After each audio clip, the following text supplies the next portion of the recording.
बात है।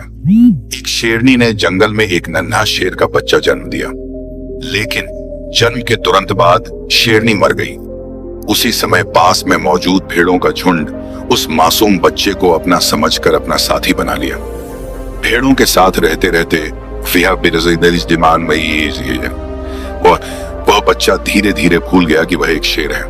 उसने कभी मांस नहीं खाया, बल्कि भेड़ों के साथ घास ही खाई। उसके पास शेर होने का कोई ज्ञान नहीं था, क्योंकि उसका पूरा परिवेश भेड़ों से भरा था। समय बीतता गया और वह बच्चा अब एक युवा शेर बन गया।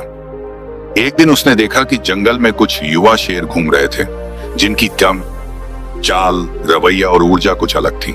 उसने सोचा, मैं क्यों नहीं इन शेरों की तरह हूं। तभी एक बूढ़े शेर ने भेड़ों के झुंड पर हमला कर दिया। भेड़ें डर के मारे भाग गईं और युवा शेर भी बचने की कोशिश में भागा, पर बूढ़े शेर ने उसे पकड़ लिया। डर और उलझन में युवा शेर ने रोते हुए कहा, कृपया मुझे छोड़ दो, मैं तो एक साधारण भेड़ हूं। यह सुनकर बूढ़े शेर ने उसे नदी के पास ले जाकर कहा, अपने आप को इस पानी में देखो। जब युवा शेर ने पानी में अपना प्रतिबिंब देखा, तो उसने महसूस किया कि वह एक भेड़ नहीं, बल्कि एक असली शेर है। उसी पल उसे अपनी असली पहचान और छुपी हुई शक्ति का एहसास हुआ। तुरंत ही उसने जोरदार दहाड़ मारी, जिसकी गूंज पूरे जंगल में फैल गई। उसकी दहाड़ में उसकी आत्मा जाग उठी।